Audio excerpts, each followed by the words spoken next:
Welcome, Jason. What's going on, buddy? How are you? Hey, Dan, good to see you. Excited to debrief, dive into, and talk more about this third episode for this incredible webcast series. Absolutely. I'm excited. This is probably one of my favorite ones so far out of all three that we've done. I also think it was the most pivotal because, the subject, right? So we're talking, episode three is tell your story.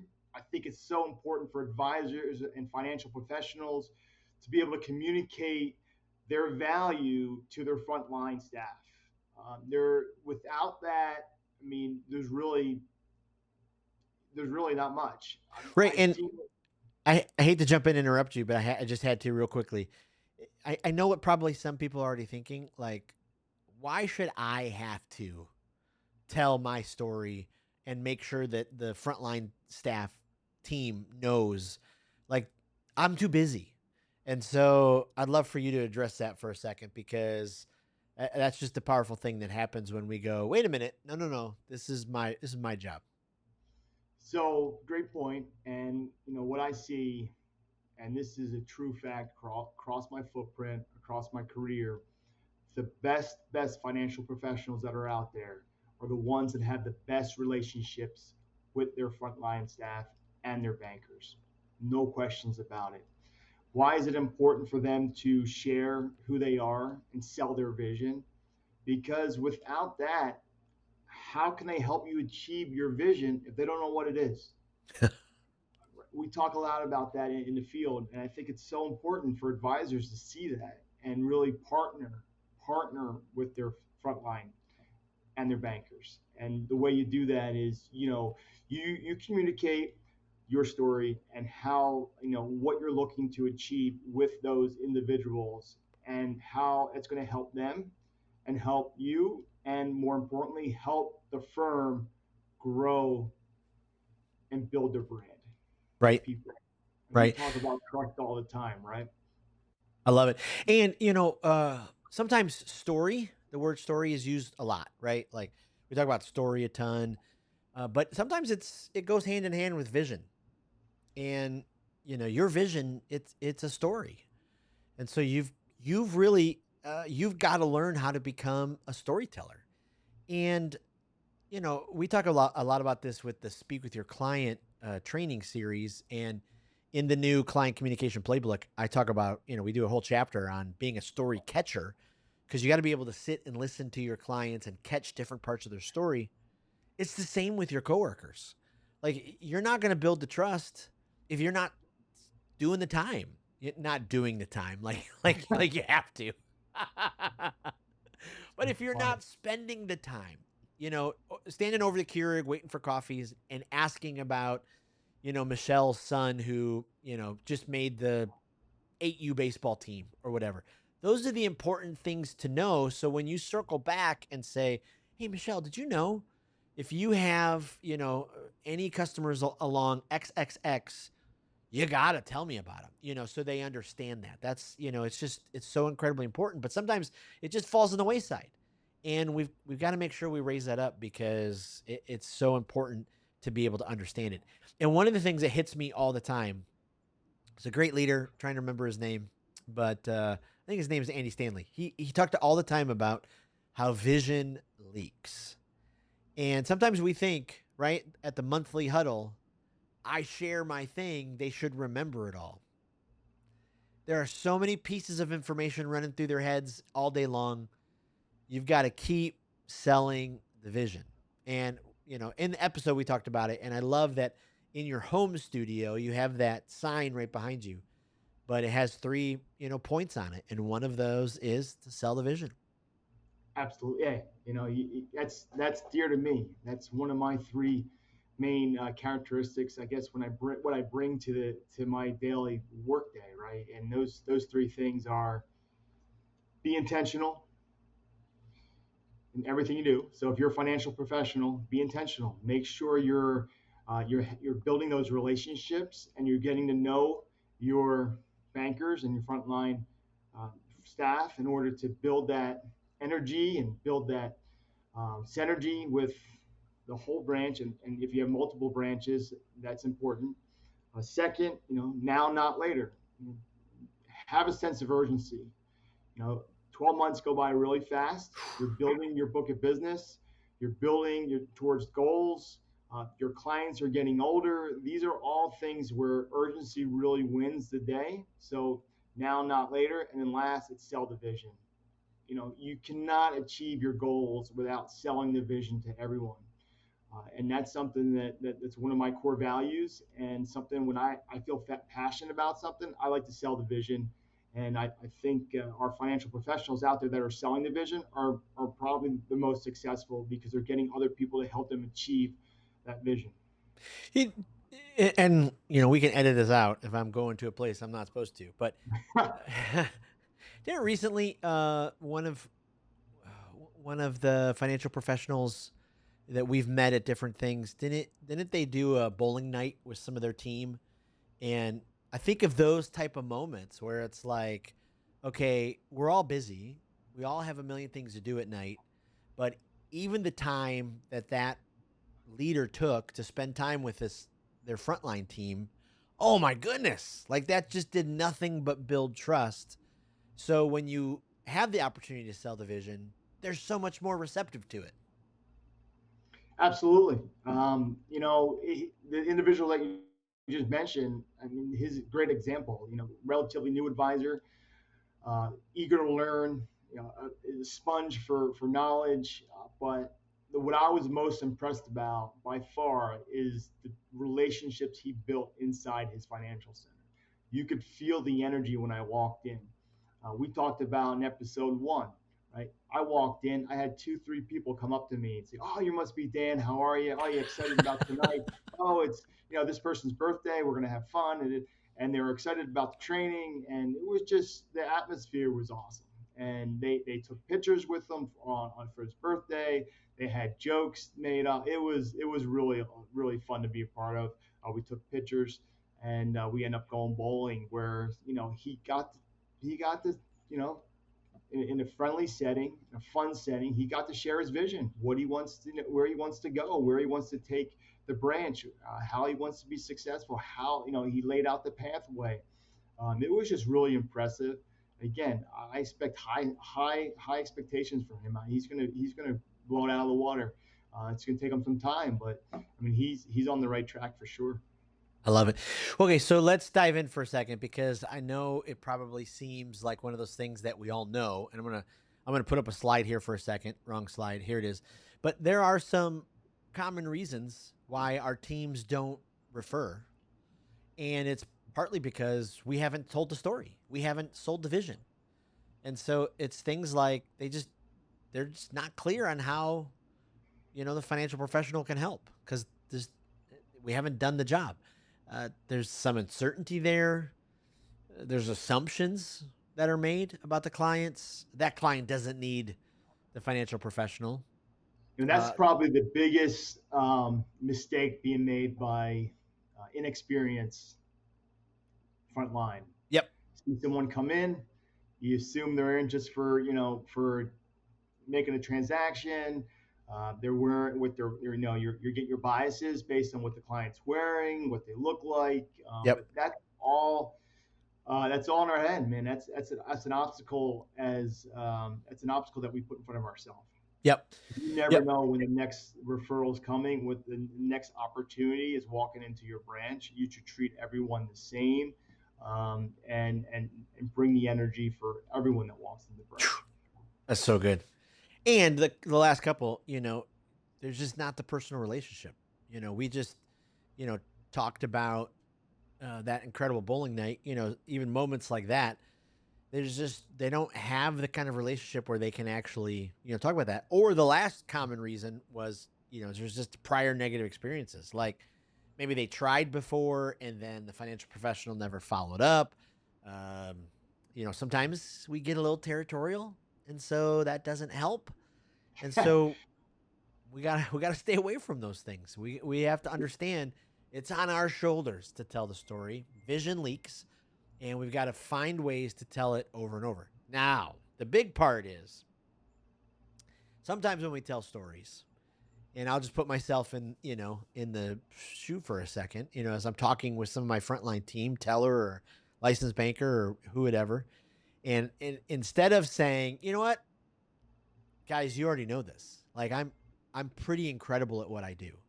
And so I think you should refer people to me because I'm the best. Now, I'm exaggerating a little bit there, but like you talked about earlier, so often we make the story about us and the story can't be about us. And so I remember once someone, I can't remember if it was like a Russell Bronson webinar, big funnel guy or who it was, Grant Cardone or Patrick Bet David, one of these giants of sales and all that. But they just said, your client doesn't care about your pain. They care about their pain.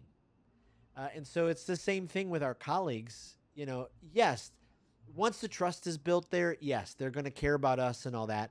But we're there to serve them. We're there to build a relationship with them. We're there to help build a referral culture. And so it starts with understanding their pain, stepping out of the hero for a second and becoming the guide. And so when you're the guide, you're now Yoda, you're now Obi-Wan, you're now, those type of guides, and you're walking alongside of them. And so that's why it's so important to understand how story works. I agree. You'd mentioned lack of relationships inside the branches.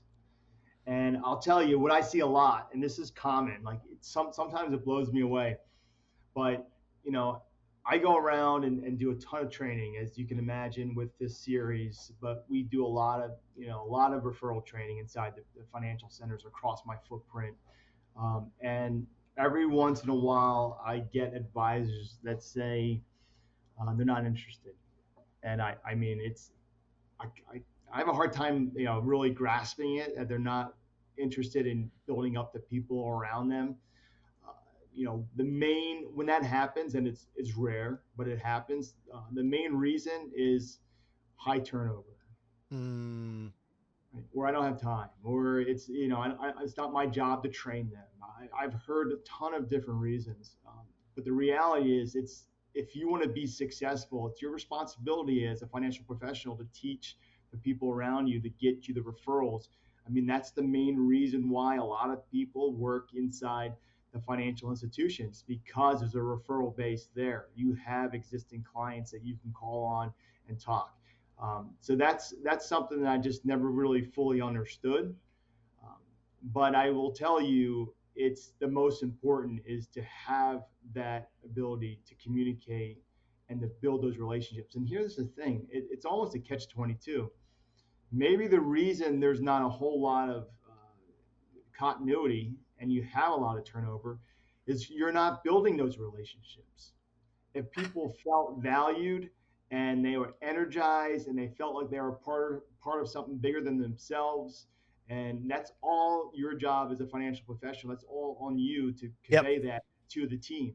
Yep. No matter if you have one branch or you have four branches, it's that, and those are the financial professionals that have the most success, are the ones that can do that, communicate, build the trust.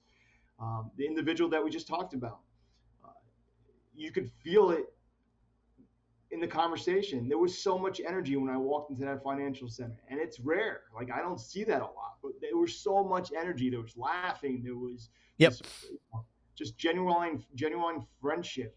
Yeah. There's no doubt in my mind that that team's going to work for him to get people in front of him so he could be successful. People want people to be successful if they like them and Yep. they believe in what they're doing. And it's all about selling that vision. And so this is something I was just thinking about as you mentioned, that relationships, I love that. having that relationship with your bankers or your front line is an Yeah. option. Well, and so, we talk all the time, and I think we talked about it in episode 1 or 2 or one of the podcasts. But, as a financial professional, as we go to networking events, we have to be prepared to answer the the question that we all get. Well, what do you do? And so instead of saying I'm a financial advisor, I am financial advisor, I work for so and so. Okay, well, you didn't really set yourself out there. Learn how to tell the story. Learn how to tell the story of what you do. And so, as important as it is to have a story like that for potential clients, we say it's as important to have a story for your colleagues.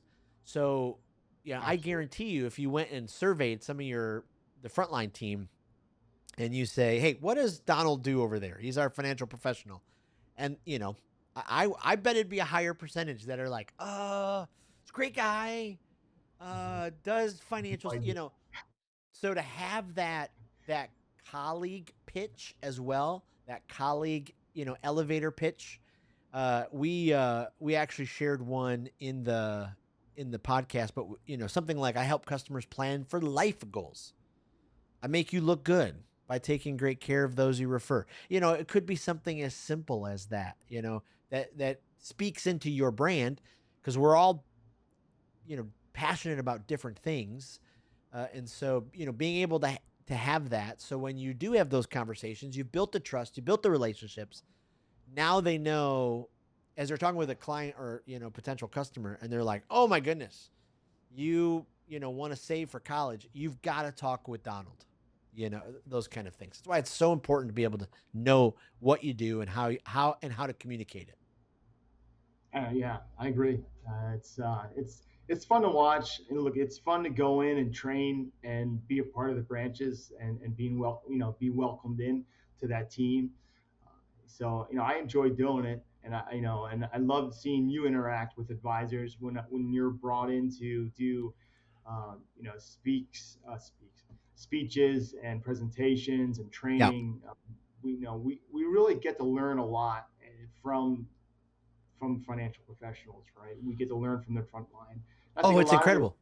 Yeah. yeah, a lot of our research comes from what we're seeing inside the financial Yeah. centers. And the new resource we're going to put out soon, the client communication playbook, so much of that has been from conversations we've had with advisors or licensed bankers or investment managers or program managers. Just hearing all of their stories has been so powerful. You were talking about how fun it is to go inside. Do you remember when we were, was it Sarasota or Fort Myers? We did one where, I mean, we were in like the tiniest conference room, and we did a whole presentation in there, but the conversation was just so charged and exciting, and people were sharing ideas back and forth. That you know those type of moments are great, because then they, you and I left, but then they go back to their roles, and it kind of gave them like a little boost for that day. Oh, they loved it. I mean, remember they were taking pictures with you? Yeah. or All right, or maybe it's because you brought the all the swag, and maybe. you I like know to think it was the content. Yes, it was that. But it was great. We also, in the episode, we talked about some of the strategy that we need, because we forget some of these things, and so I think sometimes we struggle with well, it's not really my job to make sure they know me. Well, yeah, like we've talked about this entire episode, it is. And so, things like a day one introduction, their first day, like, make it memorable for them, stand out, be a part of the, regular huddles, you know, again, share the success stories. Like we talked about vision leaks. And so if you're not following back up with them and telling them what came of the, referral, your likelihood of them referring again just lowered and lowered and lowered. So come back to them with the story. You'll never believe what happened with Donald. Thank them. Do all of those different kind of things. Demystify the process. Like, sometimes we're like, oh, I don't know. A banker could be like, okay, I think they could have, well, give them some of the process, and then like we even talked. We're singling out that incredible financial professional from earlier, but what they do so well is Great. they're visible, right? They're approachable. They don't have any walls up. And so, those are some of the strategy things You know, that. one thing I'll just point out that I think is pertinent as we talk about this is that, and I never really thought about it until right now in this moment, but I think one of his best qualities with his team is he's vulnerable, and I love Mm, that. I love the fact that he's yeah. vulnerable. He makes himself so more humanistic, right? So he's a new advisor. He's afraid to make mistakes. But he's telling the people around him that he's going to do his best to make sure that he does the best for his client, regardless of his, Yep. I don't know how to say it, but regardless of you know the different products and stuff, he just wants to provide them the best resources to make them reach their goals. Yeah. That vulnerability, I think, has really made his team gravitate toward him. I mean, that's simple things like that. Is just being authentic, Yep. right? How important is authentic when it comes to building relationships and building trust, not only with your clients but with your colleagues. And I think Oh, a lot of times the colleagues get overlooked, right? Especially in situations where you may be competing with colleagues. But yep. the reality is, if you're able to build those relationships, that's the most important. That your team is the most important. I mean, Yeah. the Yankees don't win without being, a great team, and that's true for all great teams, right? It's just the way it goes. And you don't think of yourself as a one man show, but your team around you, and you got to put the time and effort in to kind of show that authenticity, who you are, and sell your vision. I love that. And like you talked about, we talked about some of these moments. We even in the episode we talked about a case study where, especially those of you out there who, you're in multiple places, right? Maybe you have a home base, but you spend time at multiple places and you try to get to each of them. Uh, this study talked about how even if you rename, you know, when you come to the financial center to like a road show or even something fun like that, and you brought lunch or partnered with another organization to do lunch. I was just remembering when we were in St. Petersburg for that branch, and we you you had brought the whole, what was it? It was, I can't remember the spread, but it was to watch the tellers, the bankers, all the team walk in when you had this giant spread of food. It was unreal.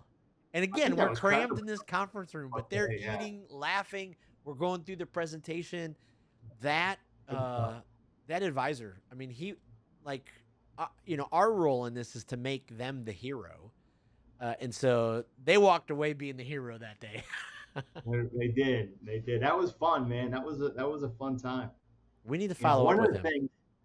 one of the things that I find interesting is I truly believe the financial center and the times we're in are changing dramatically. We say this a lot about wholesaling and being in the branches and bringing value and how people communicate differently, and that's a big part of what we do is help guide people on how to communicate better as communication changes in our culture. And I think the days of being a financial advisor where you're in the corner office by yourself is kind of fading. And the reality is, it is all about your brand. It is all about how people look at you and see you and how they build trust. And a big part of that brand is how you treat the people around you, because they're basically the first touch of your brand, Yep.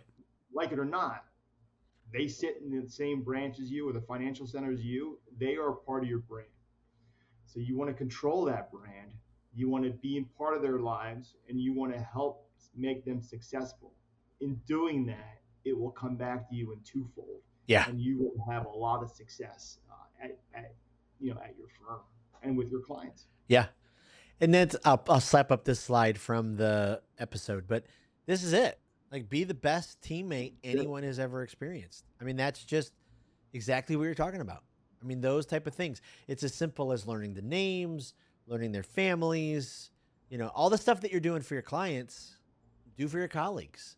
Because if you really want to have the kind of culture that's referring, you got to model it every single day. You have to model it every single day. It's just how important it is, and it becomes the gold standard. And it's that. And I'll put up one other slide because I was just thinking about it because thinking about gold standard, this is where I got that. But when internal trust is high, even staff refer their families. And so there you go. That's the gold standard. So you really know, like at the end of the day, if you're like, how am I doing? Okay. Well, if one of the staff referred their family member to me, I'm doing pretty well. Yeah, yeah. I think that would show really that you're effective with building that trust and making those people feel important. It's all about people in today's world. It's funny. The further and deeper we get into AI and digital culture, and the more and more important it is to be human, to have interactions, Yes. to trust people, to build those relationships. Because Yep. without those relationships, you're going to slowly be disconnected.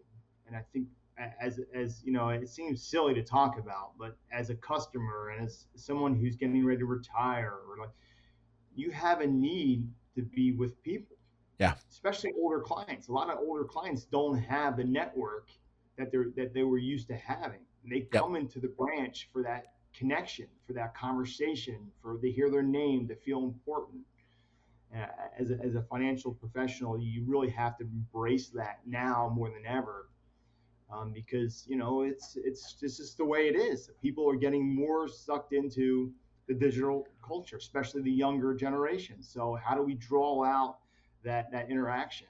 And that's going to be a challenge for everyone over the next 10, 15 years. Yeah.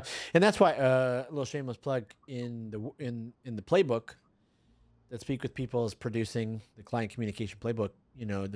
Right in the introduction, we start with the if you want to see a swing in trust in your clients, just communicate more frequently. That's it.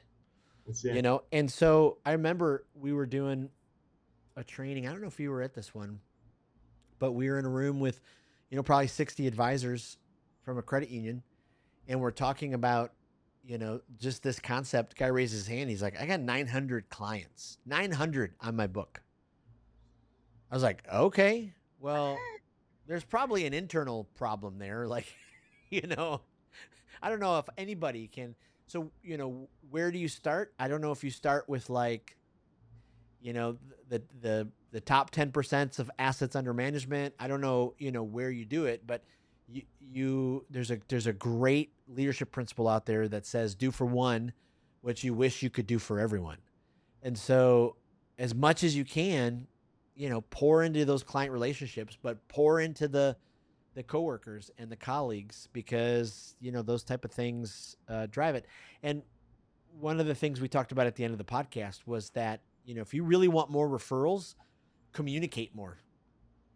I mean, that's just it. We think, oh, we're top of the mind. We're top of mind. Everybody's thinking about us all the time. Guess what? Yeah. They're not thinking about you.